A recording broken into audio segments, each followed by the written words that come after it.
Good afternoon, everyone, and welcome to the Fletcher Group Rural Center of Excellence's webinar series. This month's presenter is James J. Phillips, CEO with Sower Incorporated, a Southern West Virginia-based nonprofit organization that provides a comprehensive recovery ecosystem, including recovery housing, peer-led support, transportation, workforce development, and community outreach. Sower's integrative model is designed to remove barriers to recovery, employment, and stability, particularly in rural Appalachian communities where access to services is often limited. Jay holds an MBA from West Virginia University. His background includes 10 years of service in the United States Army, where he served in military intelligence as an inspector and interpreter on international arms control treaty implementation missions. Following his military service, he held positions with the Department of Veterans Affairs, the Department of Defense, and the Internal Revenue Service. These experiences helped him develop a strong foundation in strategic planning, systems thinking, and data-driven decision-making. He resigned from federal service in 2021 to launch Sower Incorporated. Under his leadership, Sower has expanded services across multiple counties, formed innovative cross-sector partnerships, and implemented sustainable, outcomes-focused programs that support individuals, families, and communities. In addition to his role at Sower, Jay serves as a board member of the West Virginia Alliance of Recovery Residences and the Region 1 Workforce Development Board. He is also an active member of the Public Education Subcommittee and the Housing and Transportation Task Force for the Governor's Council on Substance Abuse Prevention and Treatment, contributing to statewide efforts focused on prevention, recovery, workforce readiness, and access to essential services.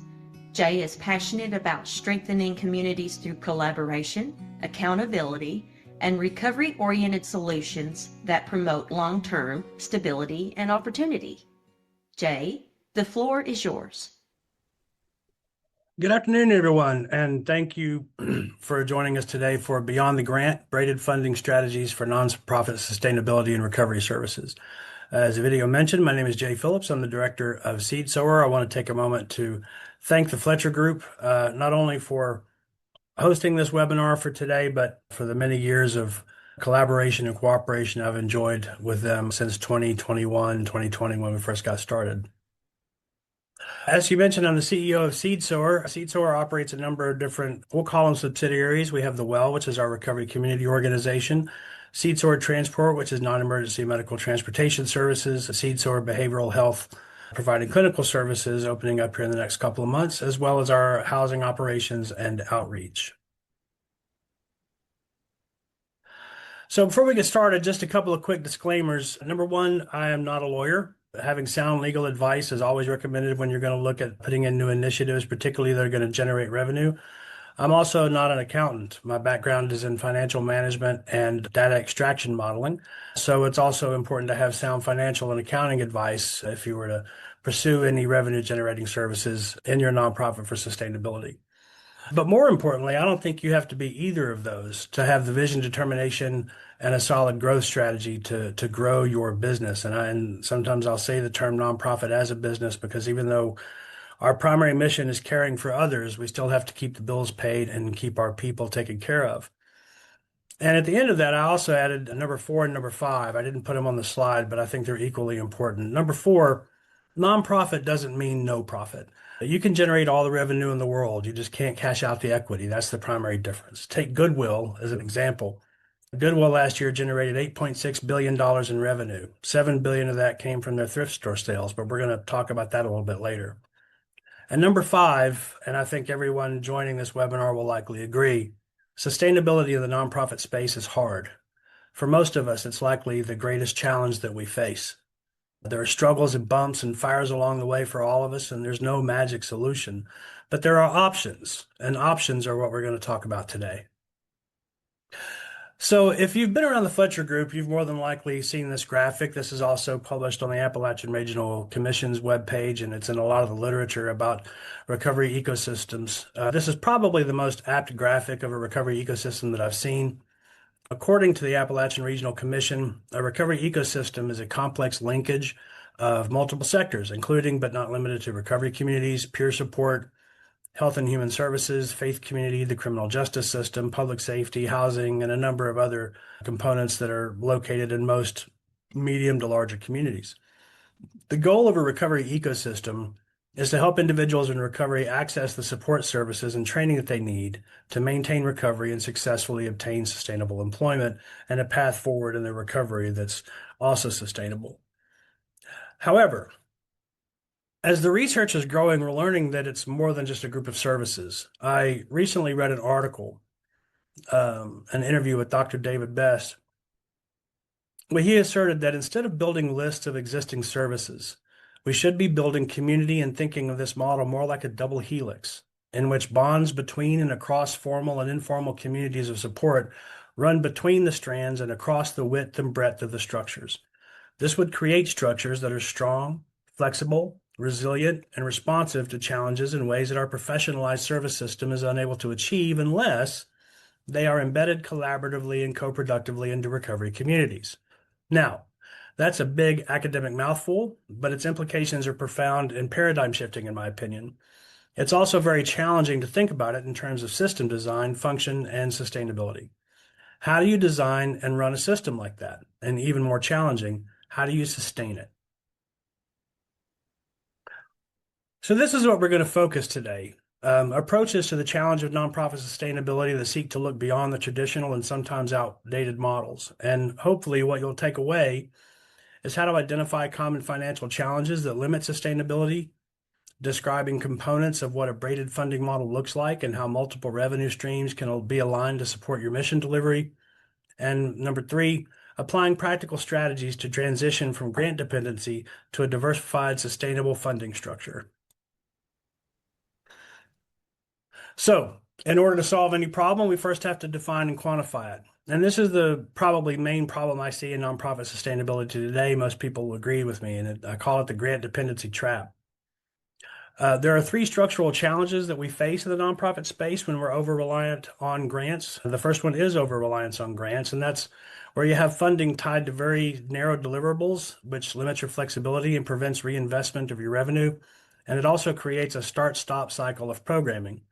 Basically, the grant tells you what to do and exactly how to do it and when you have to stop doing it, unless you can renew it, which is always a challenge. Number two is funding service misalignment. When revenue streams don't map to actual service delivery costs, organizations start quietly subsidizing gaps with unrestricted funds until there are none left. And in my head, I can envision a bunch of people watching this webinar right now nodding their head in agreement. Because if you're a nonprofit director, how many times have you looked at your grant funding and realized it doesn't quite cover all the costs of the program you're trying to implement? So you look at your indirect costs and you say, okay, so I can use this to fund that. I'll use our indirect or our general funds until they start dwindling away and you're barely able to meet the deliverables you set out to solve in the first place. And number three, an over-reliance on grant dependency creates an inability to have a long-term revenue plan. Most nonprofits plan 12 months at a time. Sustainable organizations plan revenue architectures that are 3 to 5 years out. Most grants that we get are single-year funds. If you're lucky, you might get a 3-year recurring grant. And if you're really lucky, you might get one that is a continuing grant that renews every year. But it's hard to map out a 3 to 5 year strategy on a 1 to 3 year fund. That's like planning to survive a harsh winter on 1 month worth of food. And probably everyone on here knows what that's like in the nonprofit space, having to do everything that we want to do to take care of the people that we care about with limited, finite, and expiring resources. So here's why conventional funding strategies, I think, fall short. According to the Nonprofit Finance Fund in 2025, 67% of nonprofits have less than 6 months of cash reserves. I can envision most of you nodding right now saying 6 months. I don't have 6 weeks of cash reserves. And in full transparency, we haven't hit that milestone yet either at Seed Sower. It takes time and consistency, both of which are hard to capture in the nonprofit space. So the conventional strategies that we talk about, grants, are inconsistent, restricted, and non-renewable, and they're designed to launch, not sustain programs, but we use them as operating capital. That creates a perpetual need to keep reapplying for the funding if you want to keep your program going. So we chew our nails down to the quick each grant cycle, hoping another notice of funding opportunity is published to replace the one that's expiring. And let me tell you, both applicants and funders cringe at the sustainability section of the grant application because it's a very challenging section to answer with anything substantive or meaningful. Fundraising is another conventional strategy that, as a standalone, can't really sustain programming. It's expensive and time consuming with an unpredictable return on investment. Donor fatigue is a real thing, and you can't reliably fund operations at scale relying exclusively on donors. I can tell you that for Seed Sower, this is my greatest weakness. I am terrible at fundraising. And I say that knowing I'm not doing myself any favors when I say it out loud, but it's true. I'm terrible at fundraising. It's one of the things that we want to get much better at. Service contracts. So when you have a contract to deliver a service for a consumer, they're stable when you can secure them, but they're competitive, they're scope limited, and they can be slow to negotiate, or your market may not even have a space for that. They're also not very accessible to early stage organizations or organizations less than a couple of 3 years old. Social enterprises. This is a popular revenue source, but it opens up a whole new can of complications in the form of what's called UBIT, or unrelated business income tax, which we'll talk about more about that later. But think back to the goodwill that I spoke about earlier in this presentation. They had $7 billion in thrift store sales, but they don't have to pay taxes on any sales of items that are donated. That's why goodwill takes in all the donations, because their charitable purpose in their charter is to provide employment and workforce development. That's what their charity is about. So they can sell all the goods that they get donated and not have to pay taxes on that revenue. But if Goodwill started selling new merchandise, or if they developed their own product and started selling it, or if they started a consulting firm or something outside of that charitable purpose, they would have to start paying taxes on the revenue that it generates. Same thing in the nonprofit space. If your charitable purpose is to, say, combat homelessness or hunger, and you open a t-shirt shop, even if every dollar of that t-shirt shop goes directly to the nonprofit, you still have to pay taxes on the revenue generated from the t-shirts that you sell, because your charitable purpose is not to make t-shirts. So social enterprises can be helpful in sustainability planning, but they're not, they also come with some complications. So the bottom line, it takes a combination of strategies to kind of break the 1 year fund cycle and grow your mission and vision. And for probably every person on this call, your mission and vision is something the world desperately needs. So that brings us to the model. What is braided funding? Braided funding integrates multiple distinct revenue streams, each maintaining its own compliance and reporting requirements into a unified financial strategy. So this is different a little bit from blended funding, which this is maybe a distinction without a difference. But blended funding is when you pull funding from a bunch of different sources into one bucket, and then you use that bucket to pay the bills. Braided funding mixes several different revenue streams like grants, public funding, and programming revenue, and other resources that are listed here on your screen, some of which have specific reporting requirements and others of which do not. And so with braided funding models, the key is preserving each stream's identity and coordinating them towards the common outcomes that you're trying to generate. So think of it as ways of operationalizing and monetizing the good work you do by finding, joining, or creating a market for it. So for grants, you start thinking in terms of venture capital, not operating funds. Grants can be federal, state, local, foundations, or other sources. Then there's public funding options like your fundraising and your donations. There's billable services like Medicaid, both in the clinical and the transportation sectors. There's wage reimbursement programs that can help offset some of your staffing costs. And then there's things like program generated revenue. If you're a housing operator, you may have resident programming fees. You may have fee for service agreements with other companies in your community, or you're able to capture revenue from EBT and SNAP benefits for some of your housing residents, which is something the Seed Sower does as well to offset our food costs. And then there are other more non-renewable, we'll call them, resources like state and federal agency funds or HUD funding, community development block grants, or for much larger projects, things like low-income housing tax credits.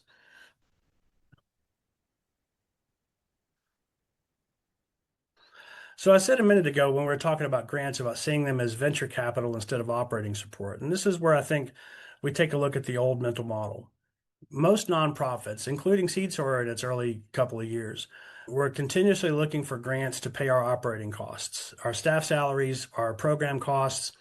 If you lose a grant, I don't know how many nonprofit directors I know that they said, hey, we have 3 people we have to let go at the end of June because our grant runs out. 3 people who were doing exceptional work and creating significant impact in the community, they just weren't able to sustain because the grant didn't renew or there was not a grant to replace it. And so we try to keep applying for the same grants and using them as a revenue strategy. Under the braided model mindset, you start using grants as a venture capital to seed new revenue streams or a way to prove a concept so that you can then start building for that concept.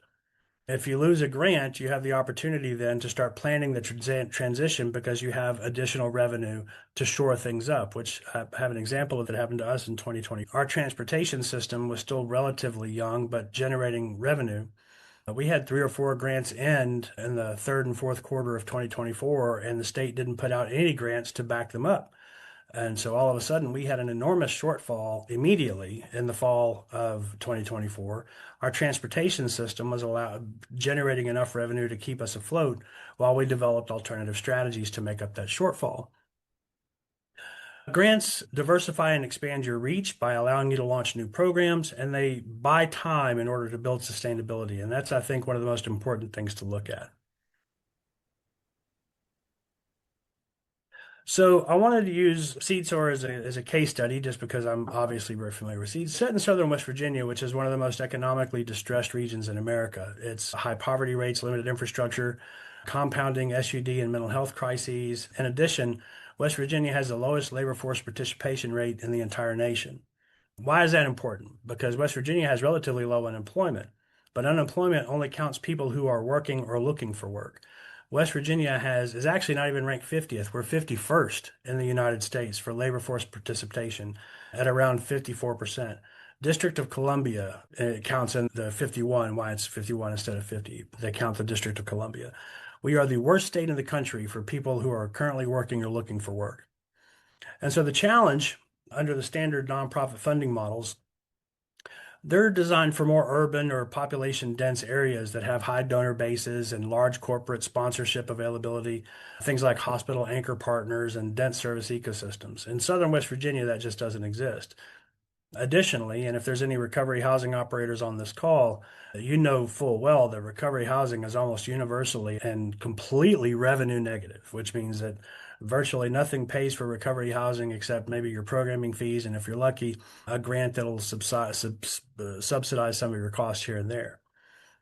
So that brings us to the opportunity. The rural geography of southern West Virginia is a hindrance in many ways, but that hindrance presents itself as a gap, and a gap is an opportunity or a market.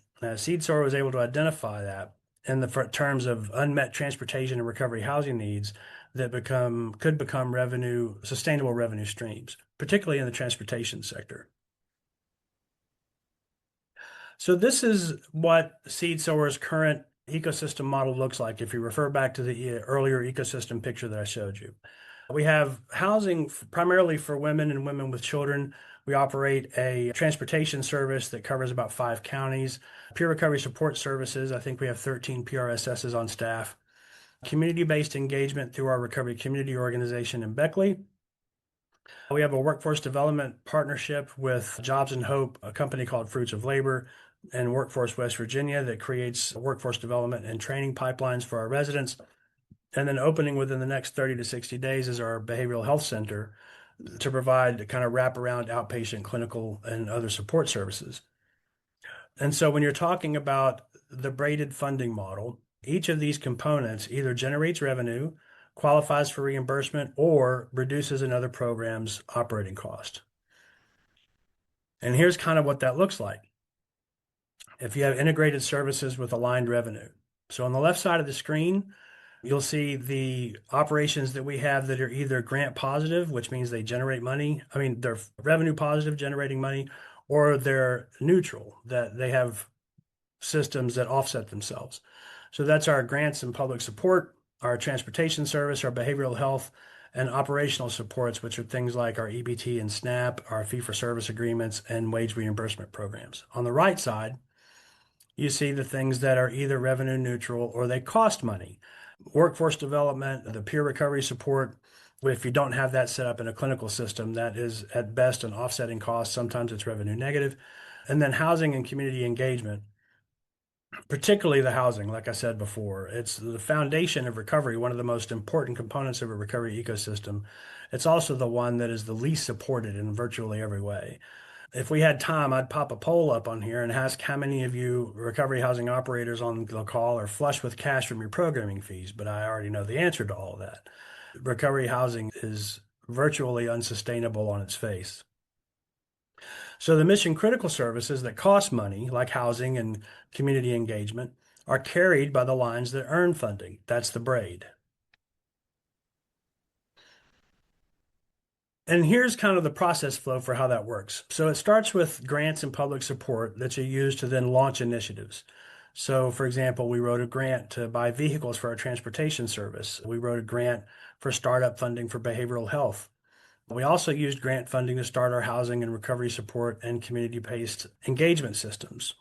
That's how we got started and how most nonprofits continue to operate annually, but it's hard. It's unreliable and unpredictable, like I said. If we start thinking of grants as venture capital and seed money, so to speak, we reframe our focus to start thinking in terms of how to launch an enterprise that serves the mission, but is self-sustaining over time. So we start seeking out grants that provide startup capital for operations instead of operating capital for sustainability. But it's important to note here, I just want to take a moment to note that this picture shows all of our areas together, but we didn't launch them all at once. We started with housing and workforce development, then operational support and community-based engagement and recovery supports, building value in each of those areas as we went. Once we had a firm foundation through that grant support, we began operationalizing the service gaps, namely transportation, wage reimbursement programs, and behavioral health, which is our most recent. For Seed Sower, we started this process back in 2021. We'll be 5 years old in November of this year. So after we got the foundation started, we launched our transportation service. And I don't want to say this was by accident, but it was genuinely in response to a severe need in Southern West Virginia. Back in 21-22, we had to figure out a way to get our residents from A to B in like Greenbrier County and Fayette County, where the average distance from anything to anything else is about 21 miles. It's also an area known as a primary care desert, where you have one primary care doctor, I think, for 15,000 residents. Training employment programs without transportation support were virtually inaccessible. So we originally launched transportation initially as a means of just getting our residents from A to B. But then we started to realize that there were a lot more than just my residents that had struggles getting to doctors and getting to clinical support services and getting to work or even getting to their court appearances. And so we started strategizing, building out that transportation system to serve the broader community, not just our residential community. And so we wrote a grant through the Appalachian Regional Commission to buy some extra vehicles and then started contracting with Medicaid to provide non-emergency medical transportation services in Southern West Virginia. We'll talk a little bit more about that a little bit later. Then the third phase is opening our behavioral health system, which is going to provide subsidizing costs more for our housing, recovery support, and our community-based engagement. This is going to round out our sustainability plan so that we would be at the end of that 5-year plan, which would be closer to the end of this year. We would then turn to use grants only as expansion or special project funding. Then after everything is set up, we use operational support structures to subsidize the costs, even of the stuff that's generating revenue. So for example, you can hire employees through Jobs and Hope or Division of Rehabilitative Services or Workforce West Virginia on wage reimbursement plans for predetermined amounts of time, limited time periods. But it provides a salary offset because for most of us on here, salaries are by far the largest expense that we carry. So those operational support structures just provide added relief to the cost centers that are either generating revenue or costing money. So it supports both the left and right side of the graphic. Now, when you put all that together, it looks like a big kind of crazy mess, a maze of revenue and expenses and assets and liabilities. But If you'll remember back to the statement that we were talking about earlier by Dr. Best, we're not just building a list of community services. We're actually building community and thinking in terms of bonds between and across formal and informal community of support that spans the width and breadth of the structures, creating structures that are strong, flexible, resilient, and responsive to challenges in ways that our old grant reliable model can't sustain. And one of the examples that I want to give of this is a guy that works for me named Mike Bone. He operates our community engagement, our mobile outreach unit, really, which is a big box van full of supplies. And he travels an 8 county region, just meeting people where they are and loving on them, building relationships, providing material support where he can to start building trust with folks who are in active addiction until they're ready to get into treatment. There is nothing about what Mike Bone does that will ever generate revenue, but we're able to provide that service because we have revenue that we can offset to support the mission that he does, which is one of the most impactful missions that we have in our lineup. So if you kind of simplify the model, instead of a crazy maze, what you instead is you have your revenue generating centers and your revenue cost centers that are just kind of working in tandem. So your grant funding, your transportation, behavioral health, operational support, all feeding revenue in, and then your cost centers are being offset by the revenue that's generated. And so when you're generating revenue that funds your unfunded liabilities like recovery housing and your Mike Bones, and over time breaking free from the painful grant cycle, that make the grant cycle that makes each year so challenging, especially in the last couple of years where fiscal volatility and funding sources are more unpredictable than ever. The components of this screen, by the way, are interchangeable. This is not a model that has to be in existence with any nonprofit. Every market is different, every nonprofit is different, every mission is different. But the example here is the same. When you're identifying market gaps in your area that you can align up under your charitable umbrella, then find a way to monetize it to make revenue so that you can support the mission that you're trying to accomplish in the first place. Our transportation system is the most apt example of that. We started it back in 2022, like I said, to just try to get our residents from A to B. We started immediately collecting data on trip volume, population serves, and barriers. And then we became a contracted provider through Motive Care, which I know in West Virginia, Motive Care tends to get a bad name, but Motive Care doesn't actually own any vehicles. They're just the broker. It's the drivers and the transportation providers on the road that either build success or create negative feedback against Motive Care. Since 22, we've been able to build to where in 2025 we did over 27,000 trips. We served over 900 individuals and covered over 613,000 miles. And through that revenue generation was able to offset approximately a little bit more than 60% of our operating costs annually, which is still holding true to this day. And we're projected to do probably 33 or 34,000 trips this year.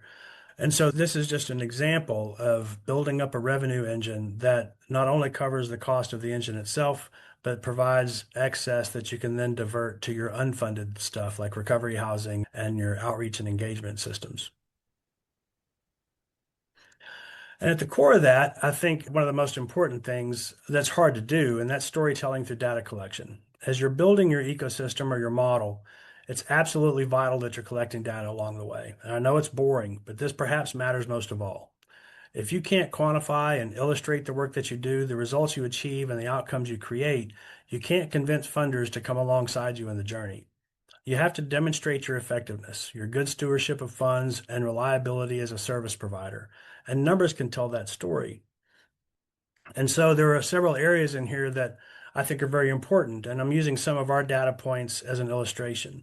So first, demonstrate momentum. From 2024 to 25, we were able to illustrate a 23% increase in the average length of stay in our housing from 169 to 208 days. Length of engagement is the strongest predictor of recovery outcomes and the most compelling funder metric, in my opinion. And so being able to show our funders and our grant providers that not only are people staying, but they're staying longer is compelling. You also want to demonstrate impact, obviously. One of the most impactful things that I think that we can demonstrate is one of the smallest numbers in our metric pool, and that's the number 352. That's the number of people that we took from active addiction into an inpatient rehabilitation or detox center in 2025. 352 people from active addiction into treatment. Now, that's not Seed Sower meeting 352 people. Some of that's Mike Bone, some of that's our RCO peer staff. Some of that is the partners that we have throughout the region who they have someone they're working with and need to get somebody into treatment. And they'll call us and say, "We have somebody ready to go to treatment. Can you send somebody?" And we'll have someone there usually within an hour. As most of you on this call, I'm sure, are very familiar, the window of willingness for people ready to go into treatment is very narrow. And if you aren't able to capitalize on that almost immediately, then you run the risk of losing them, leaving an ER AMA, for example, and going back out into the madness. We also, 16,000 of our 27,000 trips were dedicated to getting people to work, training, and employment opportunities in 2025. And to be able to say that to a funder is compelling to say, yeah, 62% of our trips last year were workforce development trips, getting people to and from work. You also demonstrate consistency by being able to give numbers like 6,200 safe housing nights and 250 pop-up outreach events in 2025. That helps to demonstrate community saturation and consistency, and that's the kind of data that opens doors to more funding opportunities. And then finally, you can demonstrate progress. And particularly in West Virginia, anything that's going to have an impact on socioeconomic mobility and workforce development is really powerful.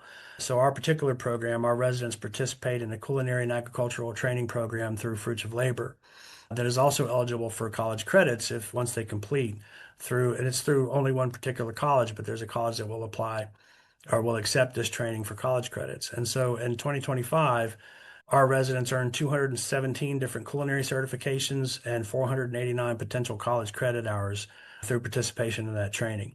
These numbers make workforce funders want to partner, not just donate. And partnerships, in my opinion, are one of the most important things you can do in the nonprofit space. But it was hard. And there were a lot of lessons learned along the way. We're still learning a lot of lessons. Our first challenge was that Medicaid billing took longer than expected. What we learned was that you start that process early, the contracting process 6 to 12 months out before you expect any revenue, and try to build a bridge with a grant.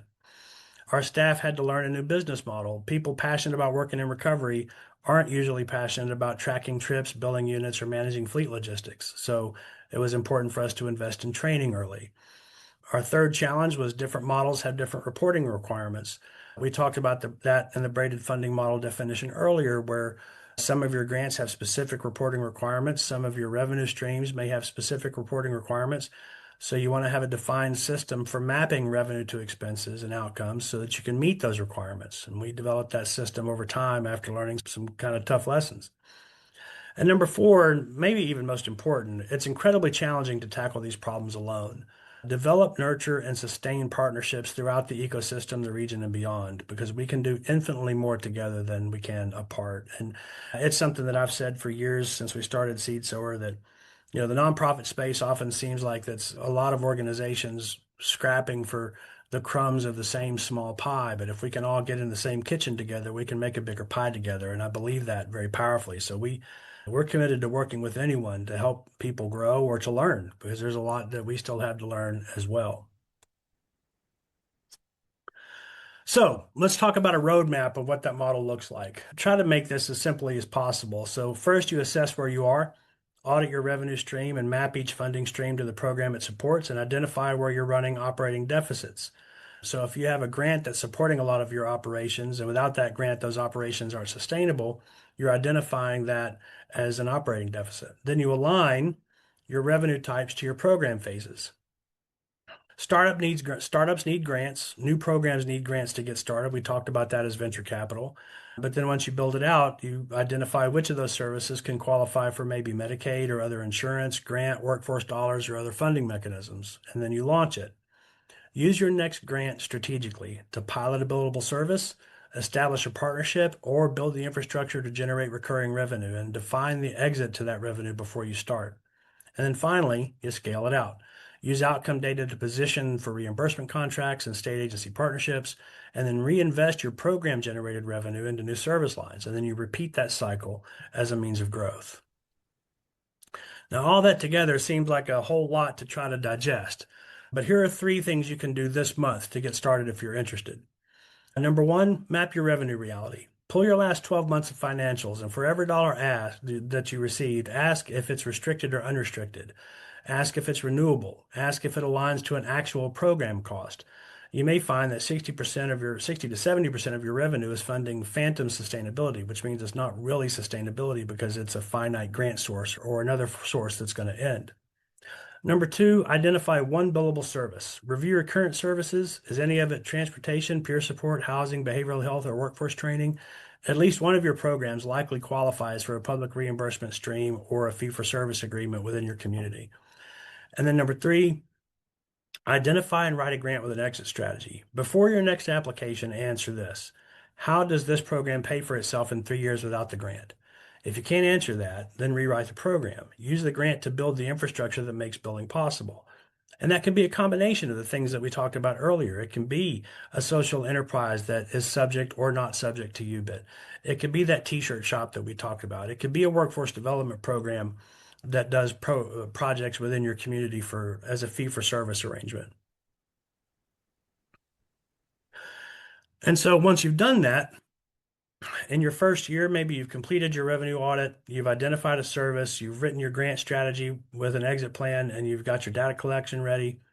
In years 2 or 3, you start rolling out those systems. Maybe you're offsetting 25% of your operating costs at that point. You've got your board engaged in the revenue strategy, and you're developing your second and third threads.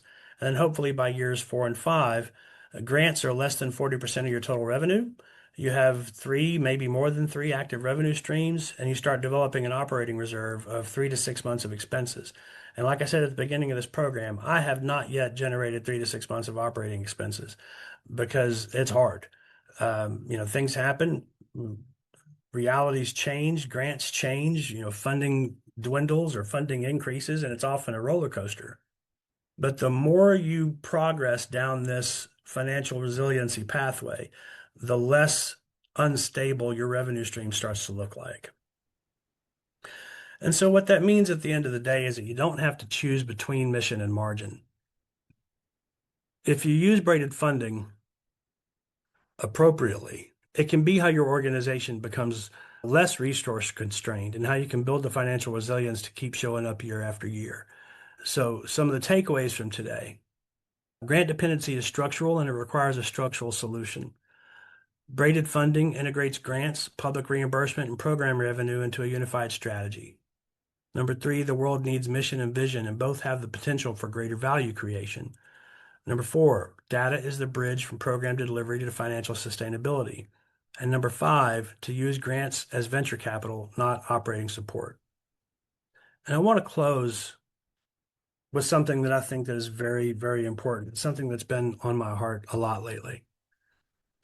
After all the academics and the strategizing and the planning is done, it's important to focus on what I believe by far is the most important component of what sustainability really is. At the end of the day, it's not a revenue stream. It's not a well-crafted plan or a solid financial model. Those things are absolutely important, yes. But more than anything, sustainability is ultimately a state of mind. It's the willingness to dig deep when things are on fire and seek out creative alternatives that allow you to emerge on the other side, not unscathed, but undeterred, unmoved in your purpose. It's the determination to keep pushing forward when everything around you tells you that cutting your losses is probably the best move. I've been there multiple times. Seed Sower has been there multiple times. I quit the nonprofit world at least once a week. It's hard sometimes, and sometimes it can be crushing. It creates doubt and uncertainty because something you care so much about and are so deeply devoted to is also incredibly challenging to keep afloat at times. True sustainability is the drive to push through that, to keep fighting, to keep seeking clarity, and to keep moving forward. So if you're joining us on this webinar today and you're seeking for solutions on how to keep sustaining your mission and your vision and your purpose, know that it starts with acknowledging that it's hard and then doing it anyway. Be relentless in not giving up, because what you do matters. The impact that you create and the lives that you impact matter, and we need you. Thank you for your time today. Thank you for showing up, and I'm happy to answer any questions that you may have.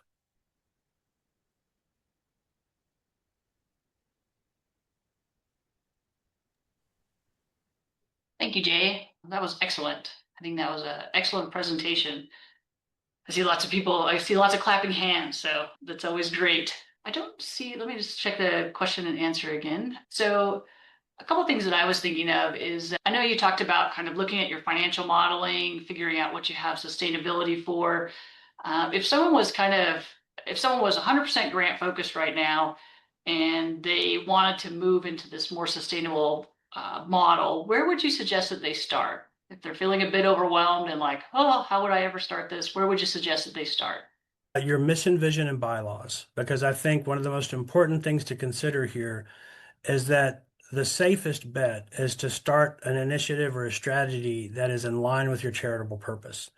Transportation and behavioral health fall directly under our charitable umbrella so that we are able to start those initiatives without having to worry about taxes on the revenue, because that's the competitive edge that we can get, is to be able to stay under our charitable umbrella and avoid that unrelated business income tax complication that can arise. And don't be afraid to revisit and rewrite your bylaws. If you need to refine your bylaws because you're really close to being able to pull something up under your charitable umbrella, you can file new bylaws every time you file your 990 with the IRS in May or whenever your is due based on your fiscal year. Yeah. I know in the last places I worked, it was a large nonprofit, and I was the chief growth officer. And one of the things that I was looking at was because I think oftentimes there's this thought of, well, you can't be a for-profit and a nonprofit. And when I was working with Tribune, which was a large nonprofit that was 100% Medicaid funded, it's kind of the same thing. I was like, hey, it's really dangerous to stay with all of your funding in one particular area, right? One particular funder. And so one of the things that we did was we actually purchased a for-profit business, and then that for-profit business funded part of the nonprofit. And I know sometimes when we're in the nonprofit world, that's sort of people are like, wait, what? Can you actually do that? And it's a great idea. It's exactly what you're doing with Seed Sower. And I was just at the NatCon, National Council of Mental Health and Wellbeing, a large national conference a couple months ago. And one of the new groundbreaking ideas that they were introducing is that nonprofits should start a for-profit that would help. And I was like, hey, there you go. CJ, you're ahead of your time and you're Well, going there. everything that we do so far still folds up under our charitable purpose. We haven't opened a for-profit venture. We partner with some for-profits. But I think nonprofit is a very misleading term.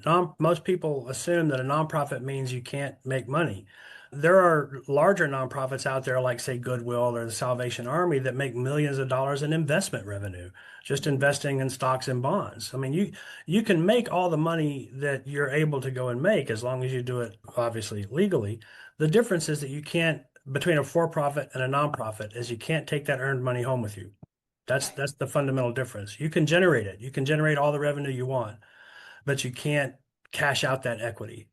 Yeah. We've got some questions. Parker is asking, can you speak to how you gather data, the tools that you use, or maybe some ideas of how to gather the data that you'll need? So there's a lot of old school ways and new school ways you can do that depending on what you're trying to collect. I think most importantly is first to define which data sets you're wanting to collect. Sometimes that can be as simple as an Excel spreadsheet. There are also some other larger platforms, and not necessarily recommending one or another, but one that we use is called UpMetrics, where you can visualize your data in a number of different ways. It comes from, say, a Google Sheet. We have data sets in Google Sheets that we could then visualize in a number of different ways that can become compelling in grant applications. For example, I can create a heat map for all the zip codes that our transportation service touches within West Virginia, and an image of that heat map pops right into a grant application and is really powerful. But it first starts with defining what and why you're collecting the data you're collecting. You don't want to collect data just for data's sake. Mm-hmm. Susie is asking, is public transportation available to you? And how can recovery housing assure SNAP eligibility? So in Southern West Virginia, public transportation is virtually non-existent. There are a couple of small towns with a very limited bus system that they do good work. I'm not trying to knock them, but in Beckley, where we're located, it might take you 2 hours to get to the Walmart using the local bus system, just because there's only 2 or 3 buses and you got to make a couple changes. What was the second part of that question, if you would? How can recovery housing assure SNAP eligibility? So you can actually, as a recovery housing operator, become a SNAP vendor through the USDA and through the EBT system. A number of different recovery housing operators do that in different ways. Some of them, kind of old school, will just have the EBT cards and take them when they go shopping. What we do as a SNAP vendor is we have a meal rate per daily fee for meals for our residents, and we swipe their EBT cards using the EBT machine. But we only swipe for that card for payments in arrears. We never charge ahead, so we never have to worry about refunds. And then we aggregate those funds together, and that determines what our food budget is for the week based on the number of residents and the meal rate per day. It's not a hard process, but it can be a little time consuming to do, but it's out there. Okay. Sheila's asking, Jay, can you repeat what you said near the beginning about how nonprofit doesn't mean no profit? You can generate revenue, you just can't. And I think you just said this, take it home. You can't cash out the equity. So in a for-profit world, if you're a business owner in a for-profit space, you're generating revenue and you're paying for your expenses. And what's left over at the end of your income statement is called equity. It's the money that you made, your profit. In a for-profit space, you take that home with you because you're the owner. It's your money. In a nonprofit space, you can't take that home with you. You reinvest it in your nonprofit mission. That's really the fundamental difference. You can generate profit all day long. And in fact, I encourage you to do so because you can then take that profit to pay for some of the parts of your program that aren't funded, like recovery housing. 60% of our unfunded programs, like recovery housing and our outreach and mobile unit, are funded by money diverted from our transportation revenue.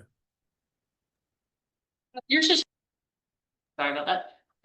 James says your sustainability model seems appropriate for a range of nonprofit organizations, not just recovery nonprofits. Is there a general nonprofit business model that has influenced your approach?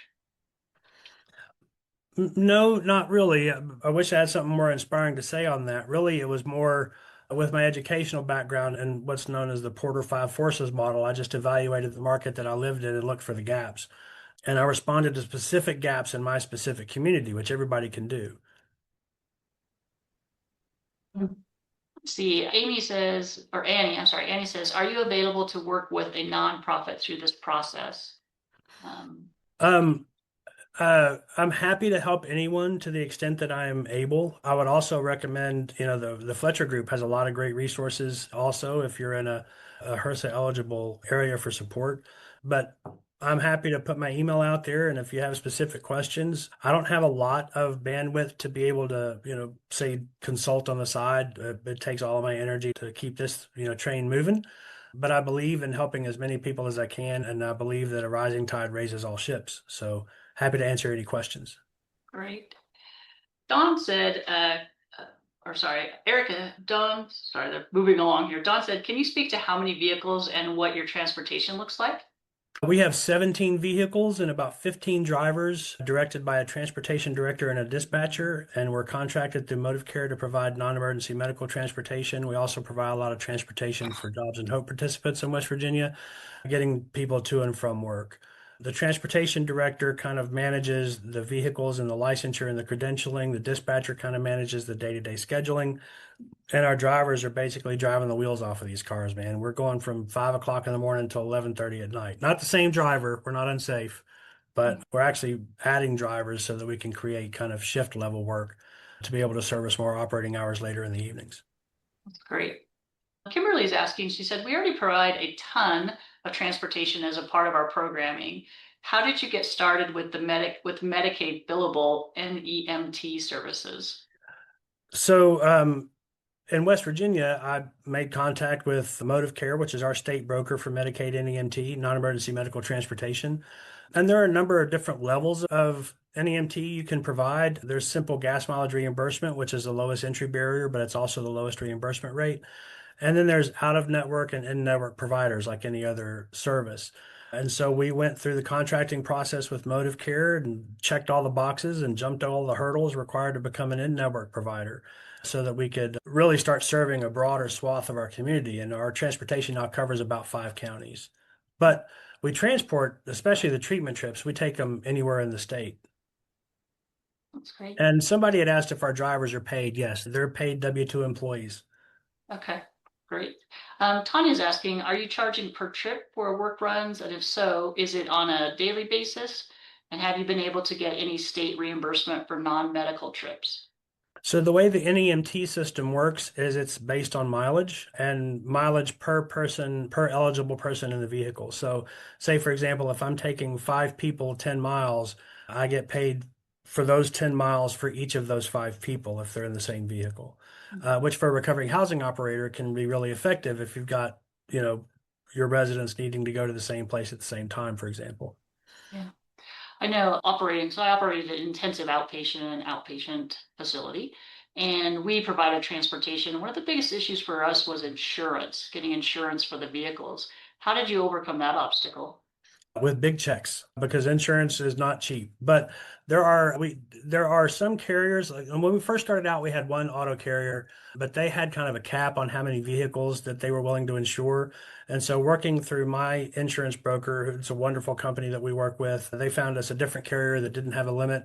But your insurance costs are not small, depending on the size of your fleet. Our insurance coverage on the auto is about half of our total insurance package. And we have, I think, 6 structures, plus our directors and officers liability and the other liability coverages we carry in Yeah. addition to the auto. You know, one of the things that I was able to do with my fleet, and maybe it's something that you've done as well, is I went to a couple of the local folks that I knew that owned repair shops and different things like that. A tire shop. I knew the guy that owned the tire shop really well, and I said, "Hey, look, you know, we did intensive outpatient. We provide recovery services. Here's some things we do in the community. You know, would you be willing to work with us around some type of Mhm. a contract for maintenance?"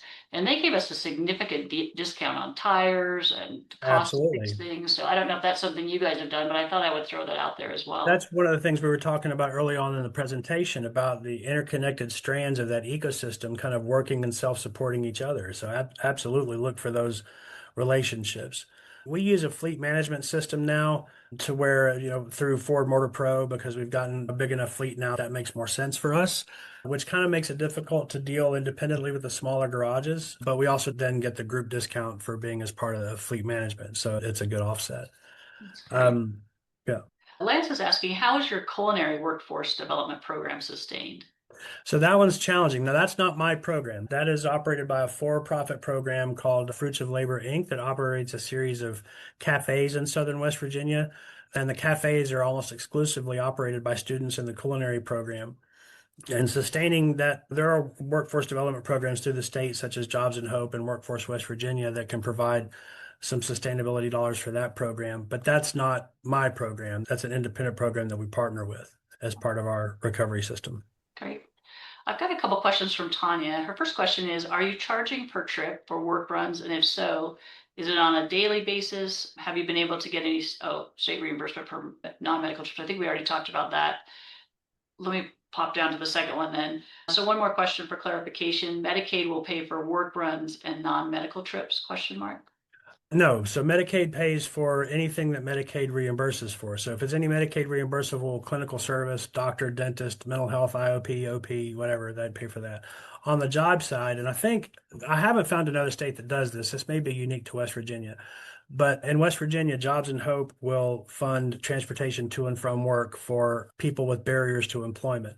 And that's over half of our trip volume is those Jobs and Hope trips. But those are all funneled through the same broker through Motive Care. So Motive Care brokers both our non-emergency medical and our workforce development trips. I think you're muted. I can't hear you, Amy. Sorry. One last question to finish it up here. How are you able to keep your social enterprise under your nonprofit status? So that's where your bylaws and your charitable purpose comes into play. So our mission statement filed is to provide safe, supervised housing, transportation, and recovery support services to adults in recovery from a substance use disorder.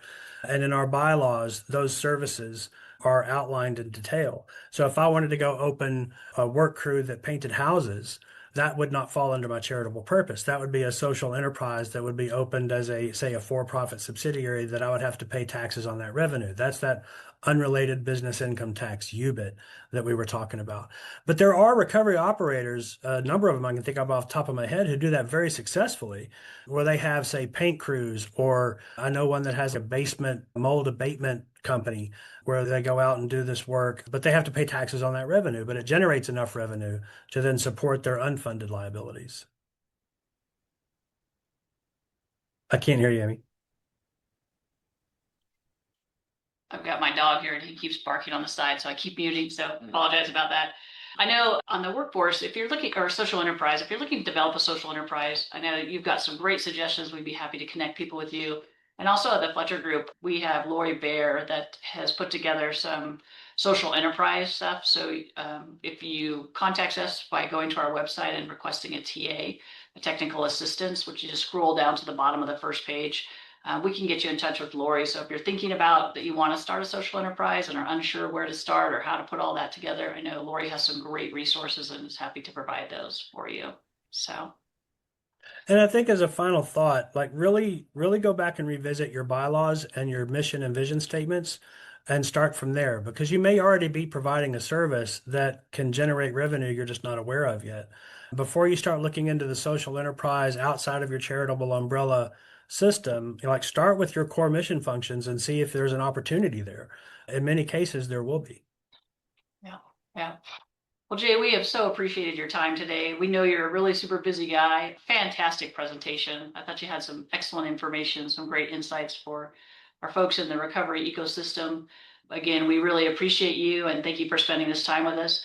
For those of you who are wanting a copy of the slides or maybe wanting to rewatch the presentation, you didn't get all the notes you wanted to get, we will be posting it to the Fletcher Group website. It takes us usually a couple weeks to get everything done and get it posted up there, but please keep checking the website and we'll have that up there. And along with, you'll be able to download the slides. So, And everybody out there, pray for me because my next initiative is a daycare. God help me. hey, Jay, we should connect on that because I actually opened a daycare as a part of what I did. So let's connect on that, and I'll tell you the things that I learned that I didn't want to do again that were not good. So I'd be happy to help you with that. So That sounds great. all right. Thank you, everyone, for joining us today. We enjoyed the presentation and hope you got something that will be helpful for you, and have a good rest of your day.